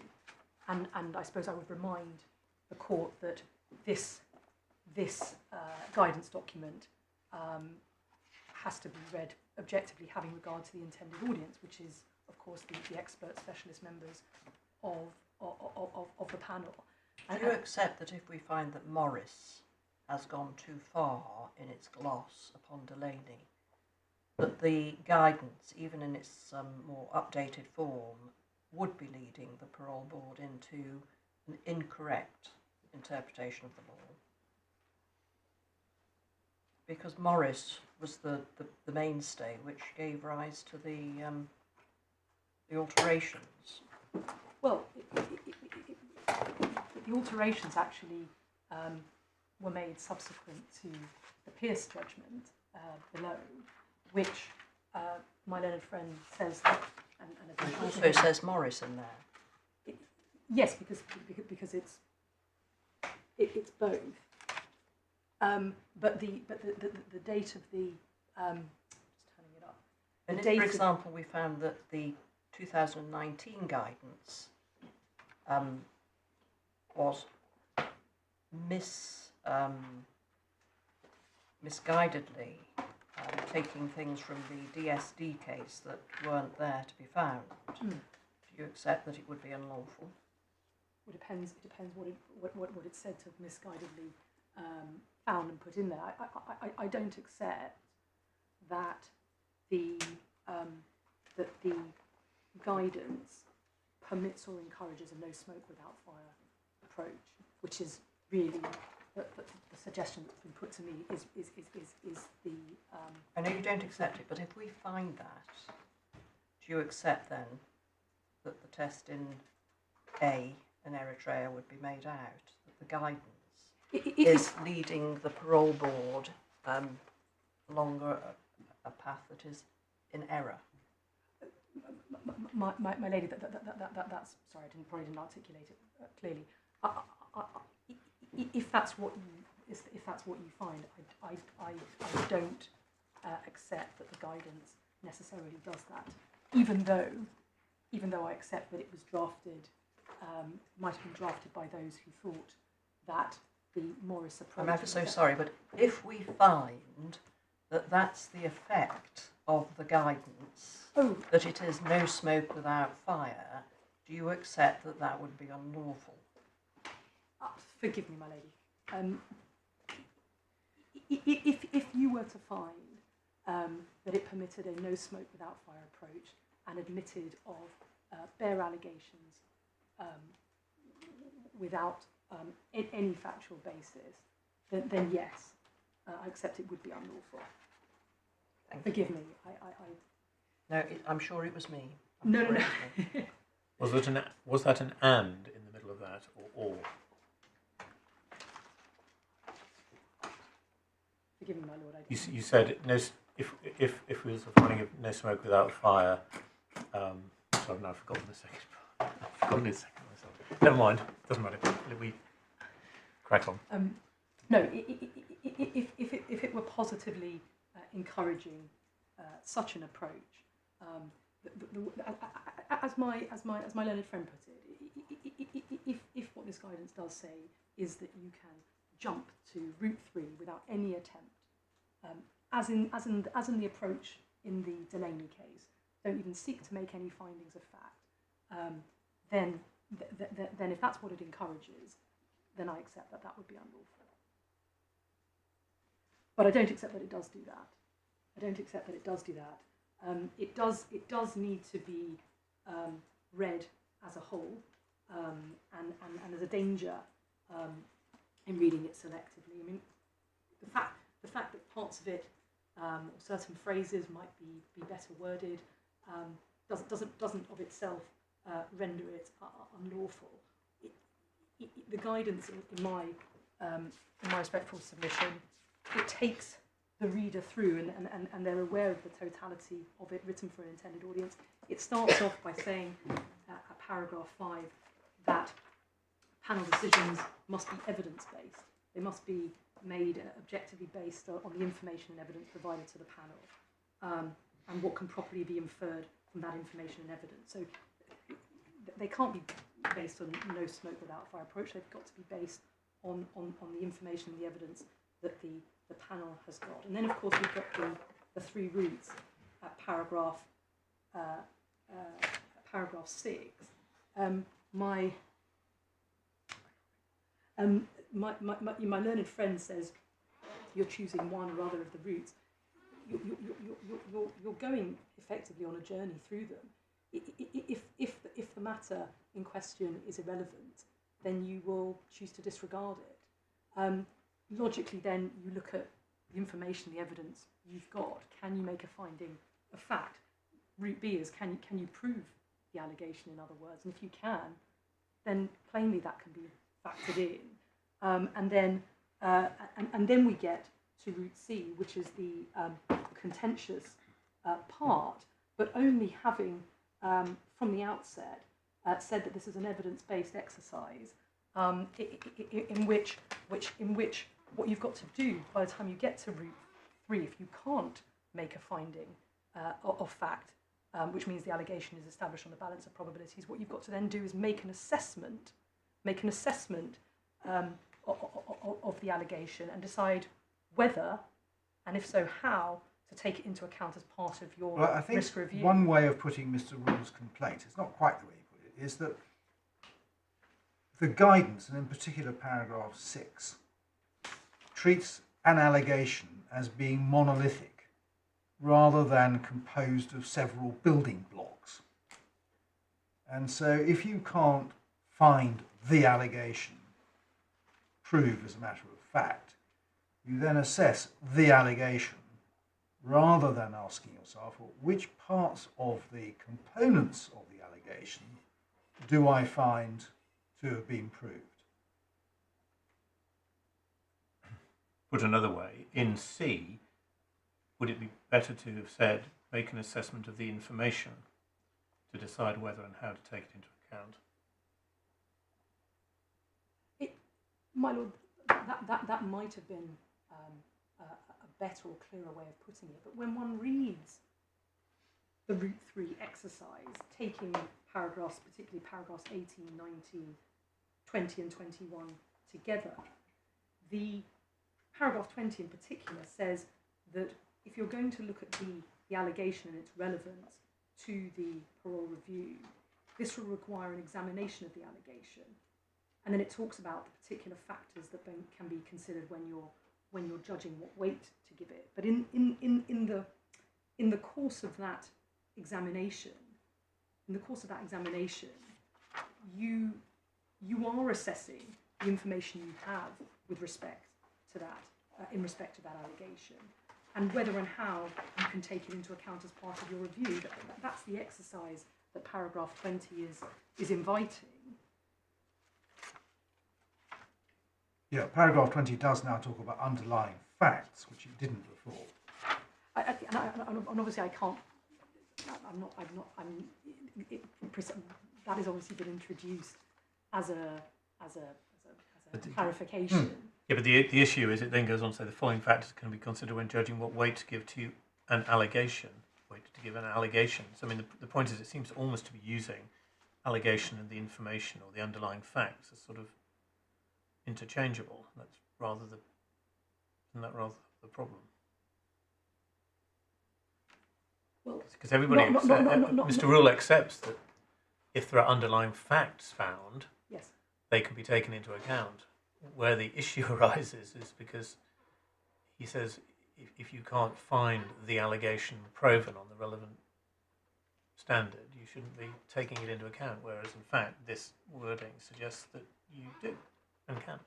That's the difference between you. Well, my lord, I suppose it comes back to my original submission that if you are assessing and examining the underlying facts and you're able to establish, it comes back to my original submission, and you are able to establish some of those underlying facts having regard to all these factors, then provided it's relevant, you may judge that weight can be given to the allegation, even if you can't establish that to the civil standard, and even if you can't establish that fact as proven, because if you could, then you'd be back at route. Well, that's what we've got to decide.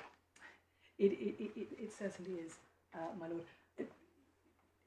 My lord, very, very briefly on ground 2, it may be that you don't all I would say on ground 2 is you have my submissions in our skeleton. My learned friend said earlier that by exceptionality that was equivalent to relevance. We do say that the court doesn't need to go further. It's for the parole board exercising its expert judgment to determine what is relevant, subject to public law controls. And the cases don't support the introduction of an exceptionality test. If something's relevant, that's for the parole board to determine. And Warboys said that we looked at paragraph 154 together, and the establishment of the principle that there's no implied limitation on the nature or temporal character of the information the parole board can take into account, provided it acts fairly. And on any view, the consideration of relevant allegations is not going to be an exceptional course of conduct. If they're relevant, then acting reasonably, the parole board will need to take it into account as part of its public law duty to act rationally. And plainly, the point that was made, well, if actually it's not adding anything new, well, that's a judgment for the parole board to reach. If actually you've already got what you need from the index offence and expert reports, and actually the fact of an allegation, proven or otherwise, doesn't add to that because it's covered off by other material, then again, that's a question of what is a relevant consideration and what weight to give it for the parole board. There is no proper principle basis for introducing an exceptionality threshold before you're entitled to consider that information. The parole board's got to consider all of the information for it.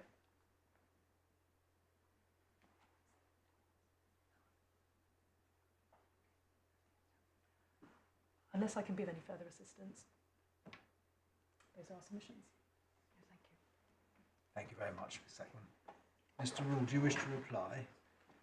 My Lord, if I may briefly, and I can be, I think, brief, unless the court has anything for me to address. Firstly, allegations are not synonymous with facts, and I adopt, if I may, Lord Justice Lewison's observation that allegations is a monolithic term as opposed to a specific fact or a specific term. Secondly, we submit that concerns are not synonymous with assessed risks or risks assessed. It is irrational to give weight to a non-fact. And if I adopt, if I may, Lord Justice Snowden's observation, rather than use the word fairness, it involves a non-transparent leap of logic in order to travel to a concern without the facts behind it.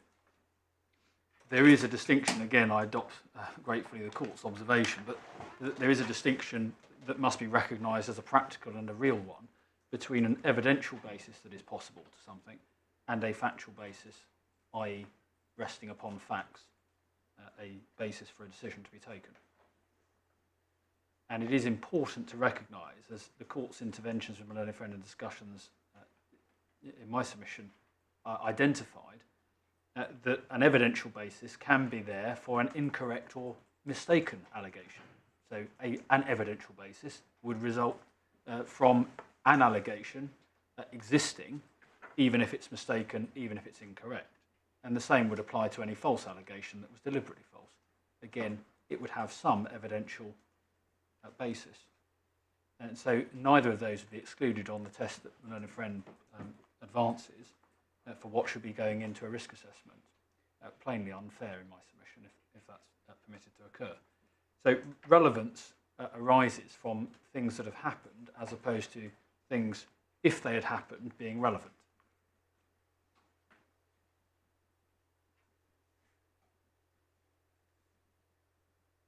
And plainly, a Wednesbury test, while it's a welcome public law tool, is not a substitute or equivalent to a fairness to a process, because, of course, a Wednesbury review considers globally whether the decision can be justified or an irrational decision has been reached, rather than protecting from unfairness in the process itself.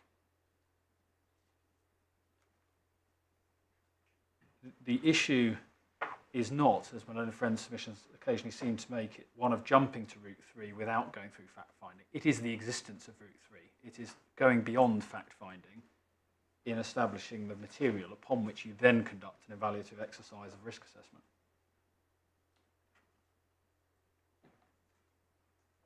And as to the argument that it is cumbersome or demanding to impose some procedural rigour upon the parole board in making its decisions, in my submission is no answer to the requirement that there is some rigour to a process that determines liberty.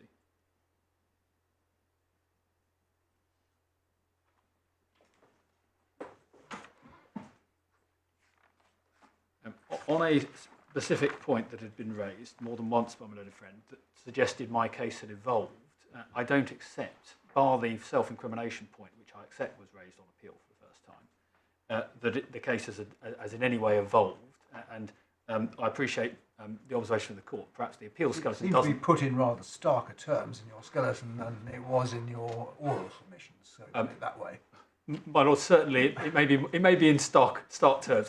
It may not have been entirely clear. The appeal skeleton I accept. One would not necessarily receive all of what I've said orally, but from my skeleton below, you would, and that's my rise to debate, as it were, that my case has evolved. I don't think it was a criticism. There's absolutely no criticism in somebody creating, as it were, a case from what they have before the court and making realistic concessions. Yes. That's the only point I was making. Well, my lady, I'm grateful and I'm glad to hear that I may have made some realistic concessions, and that would be my intent. But certainly I've not envisaged that I have shifted on that point. So my skeleton below, which is set out in the core bundle. I don't think we need to read it, Mr. Rule. Well, you have my riposte, as it were, that essentially this was the approach that I had envisaged. So far as Re-B and Re-H are concerned, we haven't obviously dealt with those yet. They have now arrived. Would it be appropriate to provide those to the court? Yes, if you would, and perhaps you could send in a short written note on what you want to say. Well, I can. In fact, Ms. Sackman can do the same. I certainly do that, my lord, or I can give you the particular page references now, if that assists, because I haven't ready. There's no point just giving us page references without telling us what you want to draw from Yes. page references, if anything. So just send in a short note.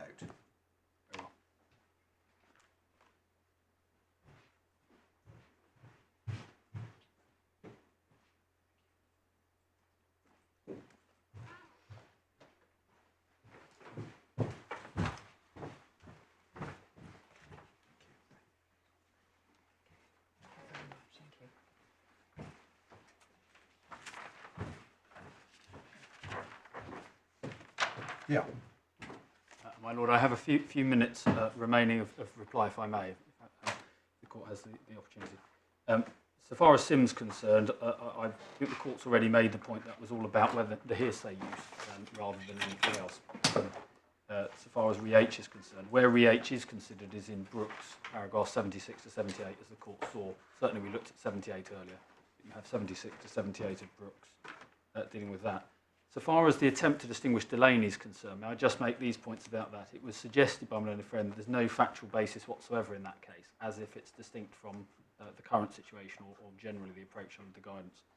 In that case, a police complaint existed, there was an admission of heated arguments, and there was an admission of bin drinking. Those are all the same paragraphs that I think you've been taken to. There seemed to be some evidence from body cameras and so forth. Precisely. So to suggest that that didn't have, if one looks at it more accurately, an evidential basis as far as it had anything else, what it lacked was proven facts found on the balanced probability, and that's why the judgment, the decision had to be quashed, and correctly so in our submission, in accordance with the law. So far as Morris is concerned, you have my submissions, I think, on that. You were taken to paragraph 66, but I've made my points essentially about rigour to the process that's appropriate to fact-finding and to then going on to take an evaluation, an assessment that determines someone's liberty. So far as McGettrick's concerned, you have my reference. I haven't taken you to them, but there's tab 14, paragraphs 35 and 36 in relation to the point that I raised about McGettrick, 22 you were taken to. And lastly, in relation to exceptionality, it's not the submission I make, but exceptionality as in a test, as in a threshold of exceptional, but a description of, as exceptional is often used, as a description that it is not the norm, it is the exception to the norm, or a rarity where you need to go further into looking at things you don't have as on a conviction record. So my Lords and Ladies, unless I can assist on anything else. Thank you very much. Thank you, Lord. Well, there's clearly a lot to think about, and it's an important case, so we will reserve our decision. You will receive draft judgments in the usual way in due course. That will be your opportunity to correct our English but not our reasoning. We would hope that in the light of the draft judgments you will be able to agree a form of order. If you can't agree the form of order, please make short submissions in writing and we will make such order as we think fit. Now, so far as the two new cases are concerned, B and H, could you please both make submissions certainly by the end of the week, preferably tomorrow? And can they be restricted? They be restricted, please. Yes, and no more than 3 pages. Thank you very much.